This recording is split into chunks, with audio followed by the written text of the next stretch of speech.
Sure. Something on... Oh. Yeah. Sure thing, Captain.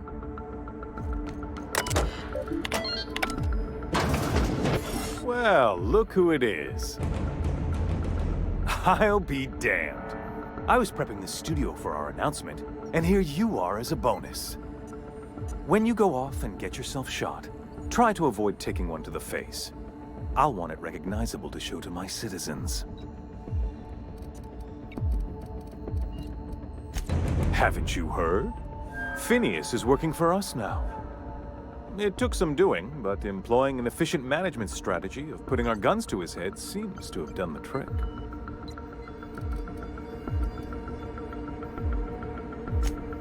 Oh, the look on your face. Fantastic! No, he isn't quite there yet. A bit more torture will help, I think. But that's between us. As far as my adoring citizens will know, we've turned a dangerous crackpot into a working-class man. It's a miracle.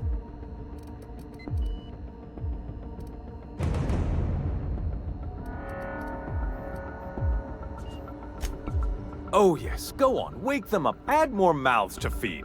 That'll solve our starvation problems. I don't know what half-baked plans that simpleton in a lab coat has been leading you through, but it's done. It's over. Let me ask you something, Captain. Have you at any point thought about not fucking up our entire society?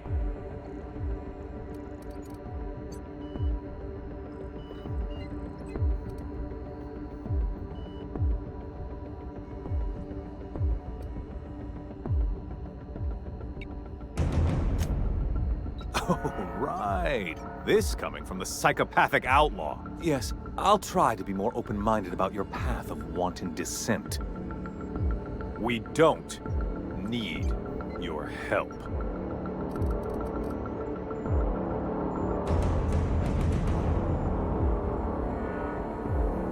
You are a captain of action. I'll give you that. Look, I'm not an unreasonable man. If you manage to storm the castle, as it were, and make it out of here with Phineas alive, I can't exactly afford more havoc than you've already caused. Fine. If you survive, you'll need someone to sell the rest of the board on your plan.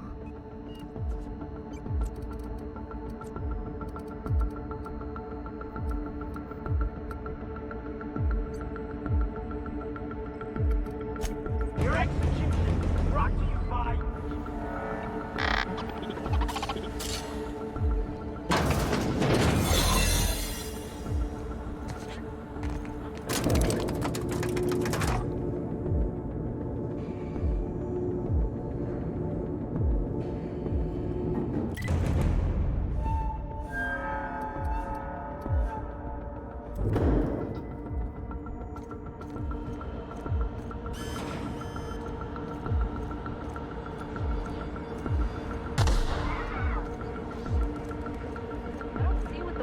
Is about a blasted lab coat. Fugitive's a fugitive. Let it go. The chairman himself, stay down.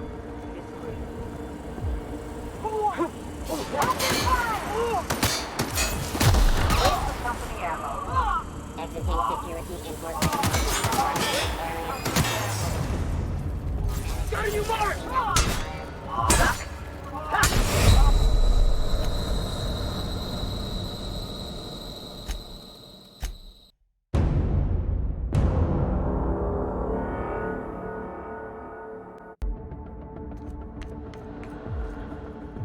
Sure. Something on your...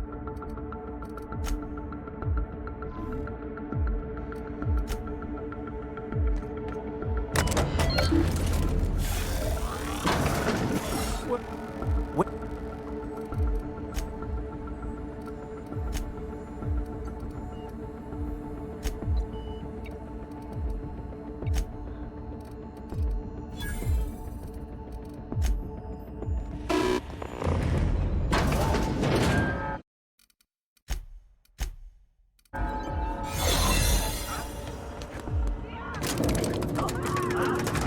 Waste of company ammo.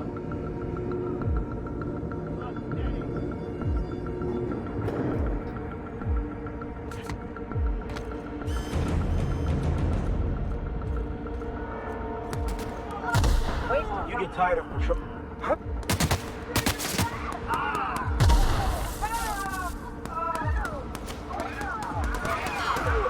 There's a flight bonus. Where's the pumping ammo? Something's not right.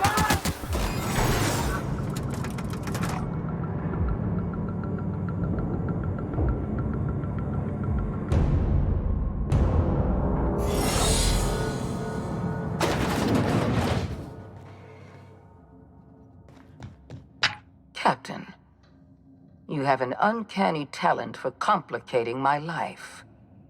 I don't like being played. When you delivered Wells into my hands, I was operating under the assumption that I'd won your loyalty. You've disrupted the balance of power. You've upset the natural order of things. You've introduced uncertainty, and there is nothing I despise more than uncertainty.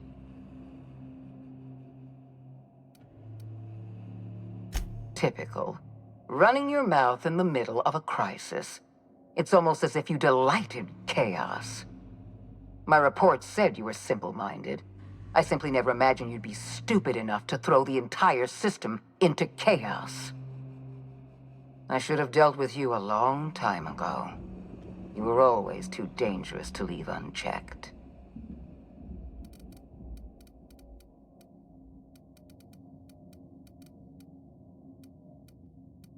I was intrigued by your potential.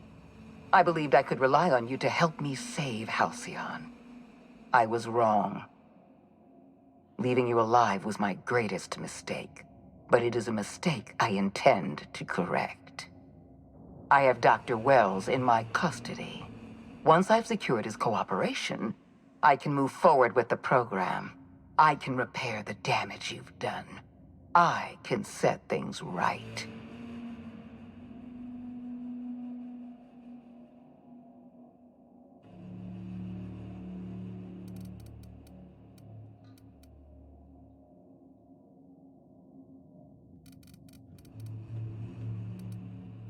I'm aware of your propensity for violence. Halcyon is a bloodier place because of you. You were one of my finest agents once. I don't want to destroy you. Turn yourself in, and I may yet show clemency.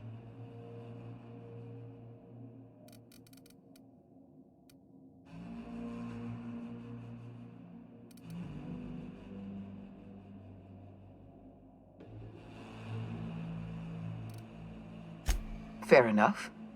I'm giving you exactly one chance to parley with me.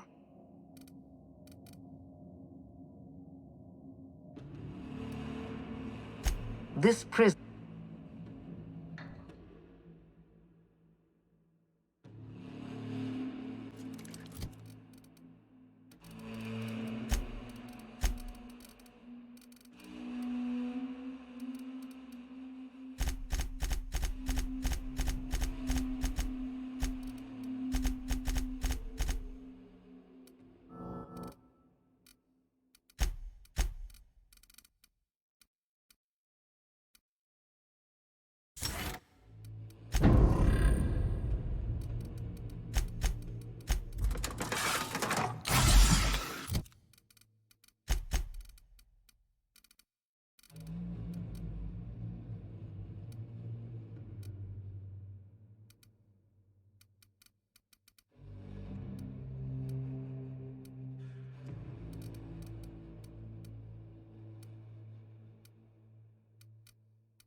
Captain, you've...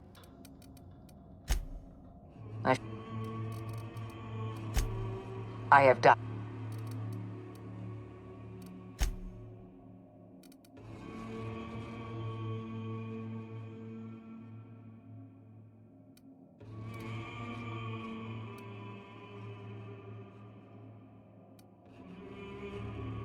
Interesting that you think I'm going to die here. I believe I'm more than capable of taking you on.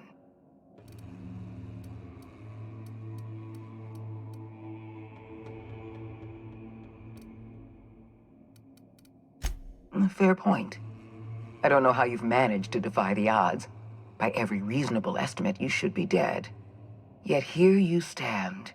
I've devoted my entire life to protecting Halcyon. I'm not afraid to die in the line of duty.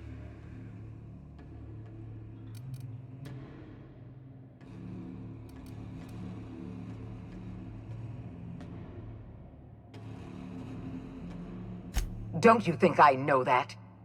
Yes, I made mistakes. Costly mistakes. Leaving you alive was the worst of them all.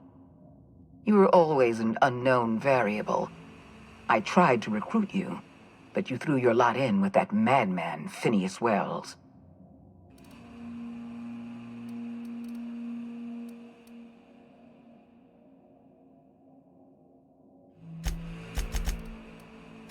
This...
Cap...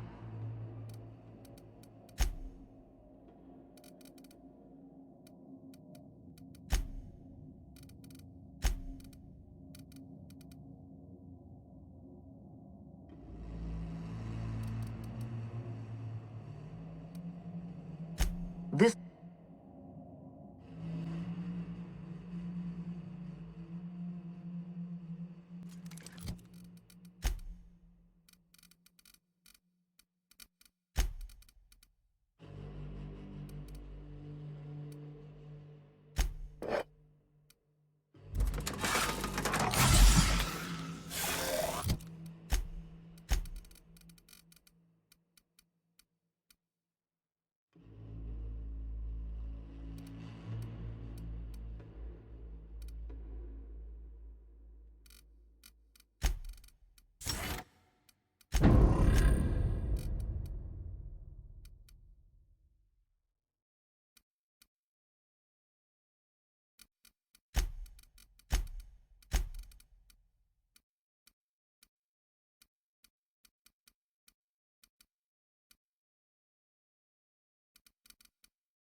Captain.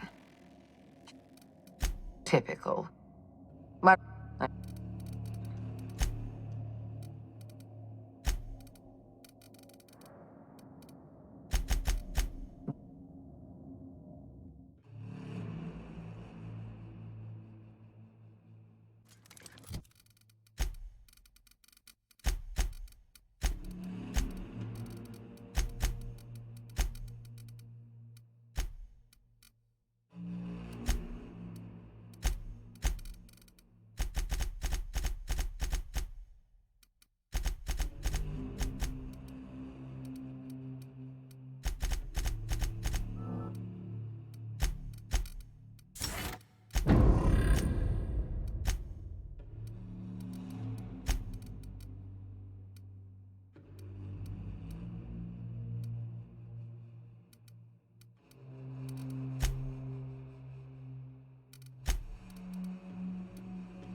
Cap, you...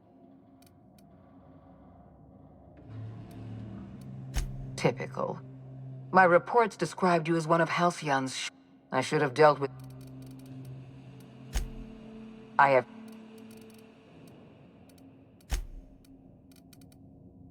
Interesting that... I've devoted my entire life to...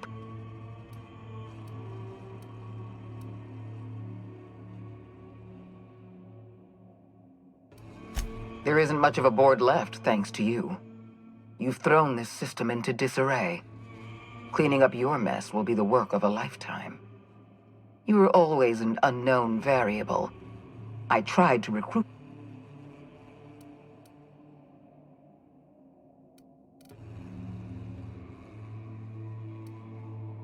You were too dangerous to leave unsupervised. I had to make use of you. When I sent you to deal with Phineas, I thought I'd won you over. You chose to ally yourself with an irrational madman. I gave you a chance to serve the law, and you sided with anarchy. Why?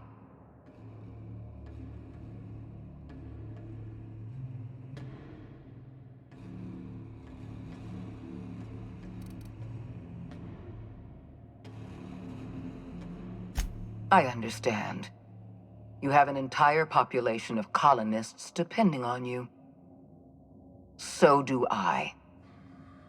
I haven't given up on the program yet. You've caused some complications, but I haven't lost control of the labyrinth yet. Our security system is still operational.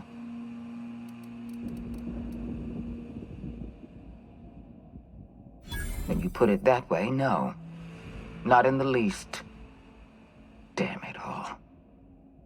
Very well. You win. I'm familiar enough with your methods to realize my chances of survival are low. Congratulations, Captain. You've outplayed me. I accept your terms and will return Dr. Wells to your care.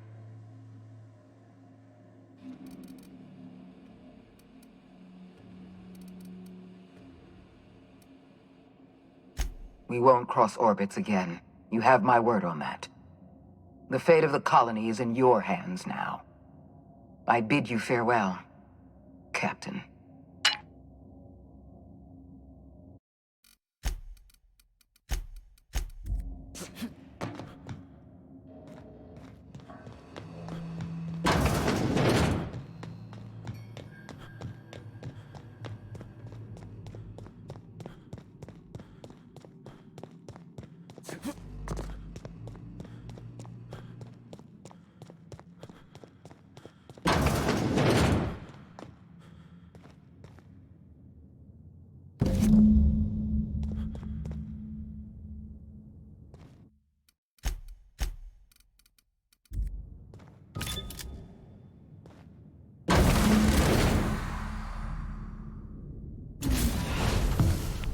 You don't know how glad I am to see you. You must have said something to get under Akande's skin. She's gone, and I don't think she's coming back. And you lunatic, you broke into the board's own fortress just to rescue one doddering old man. You are absolutely out of your mind, and I can't begin to thank you enough.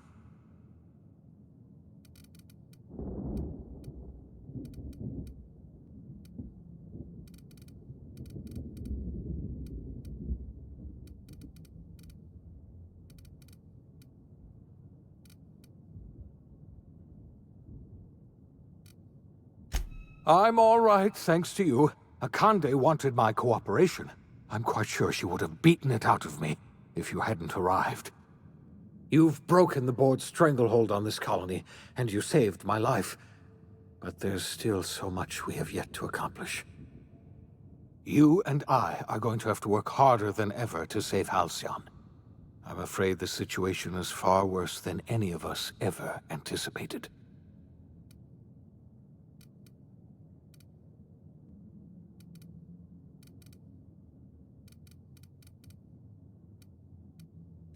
I would like nothing more than to celebrate this victory, but we have a serious problem on our hands. Earth has gone dark. We haven't received a single message in 3 years. There's been no communication, no signals, nothing.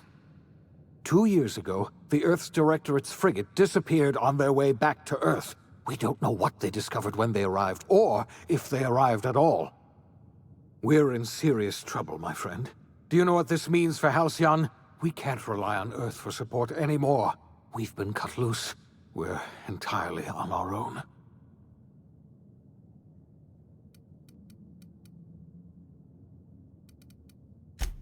Yes, you're right. The road is long. We must begin the revival process immediately, starting with the Hope's brightest minds. And then, we're going to need a leader. And I can't imagine a better person for the job than you. What?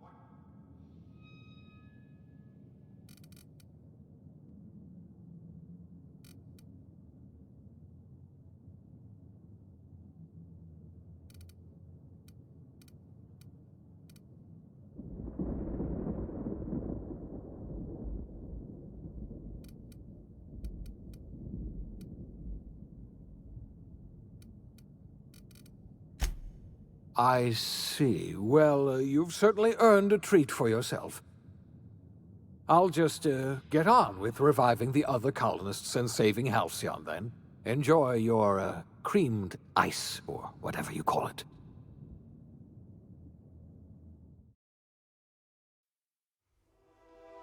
The OSI teaches that everything in the universe happens according to the grand plan.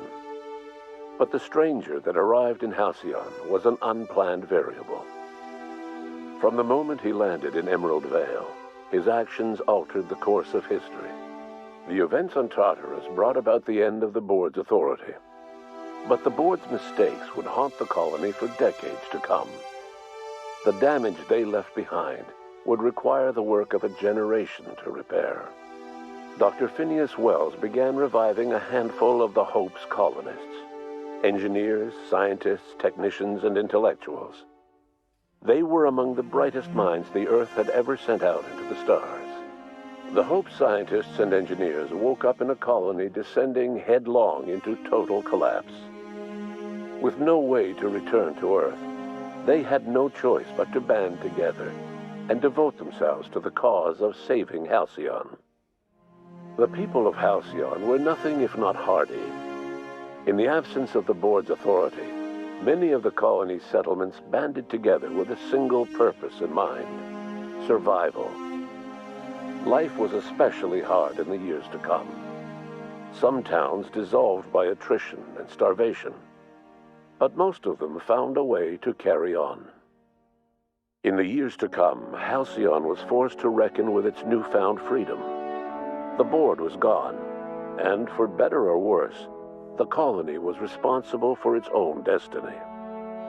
Sanjar's civil liberties and worker-centric policies were slow to catch on with the other corporations.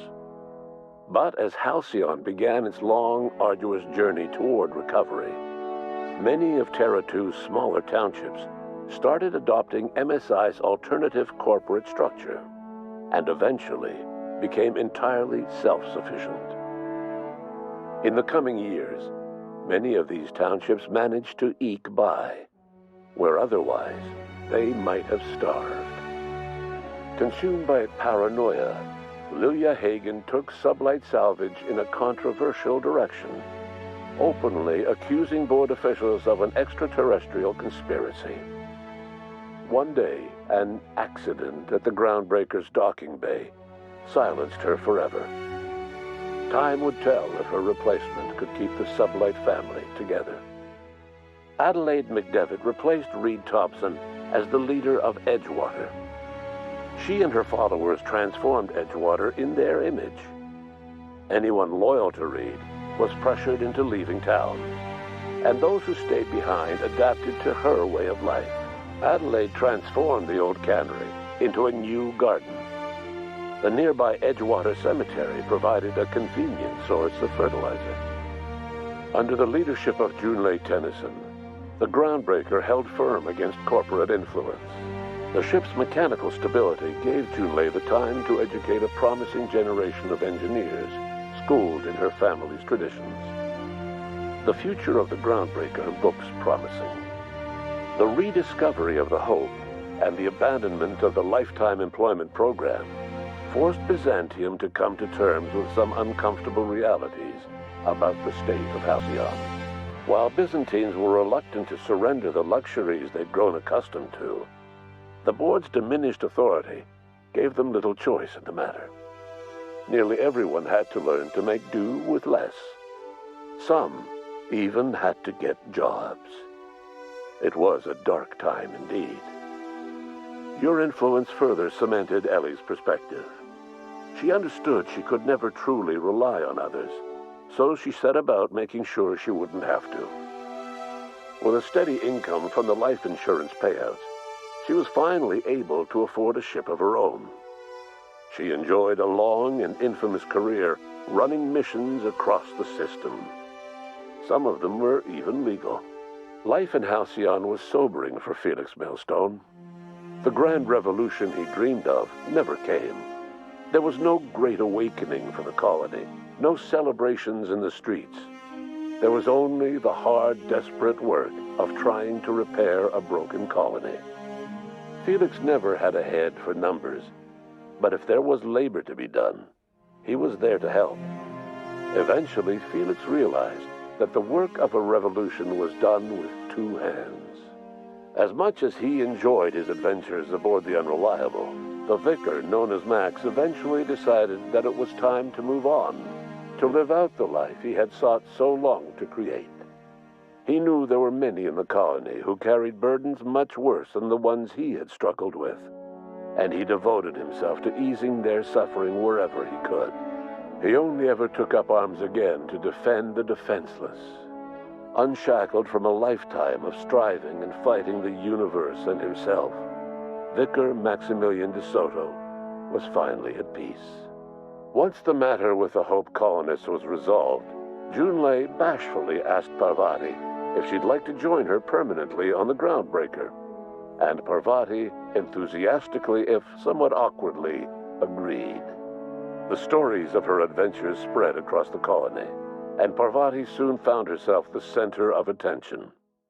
Having served as the engineer of a renowned spacecraft, tramp freighters and wildcat miners sought her out by name, and in no time, she was a fixture in the Groundbreaker's mechanical ecosystem.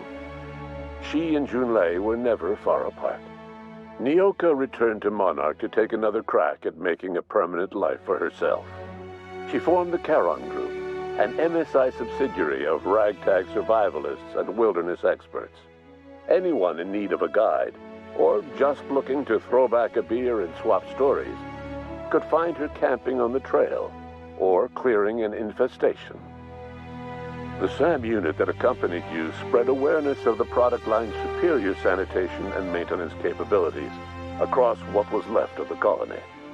This led to a boost in SAM unit sales. Did you know that SAM units are the longest-lasting, toughest-acting cleaning solution in Halcyon? Minister Clark was released from house arrest, and his contact with you gave him a sense of renewed purpose and vigor. Once it became clear that no help would be coming from Earth, he threw his considerable efforts and talents into helping Halcyon manage the crisis before it. It was widely suspected that Sophia Akande was the true power behind Chairman Rockwell. However, after the riots on Tartarus, she was never again seen in the colony. Various theories circulated as to her fate. Some believed she boarded an interstellar ship capable of journeying to a distant colony. Others believe she died trying to escape Tartarus. Some few suggest she fled to Monarch, where she continued to live among a small band of loyalists. There is another theory, which suggests that Sophia's encounter with you changed her, and she deliberately retreated from public view, but continued supporting the colony in secret.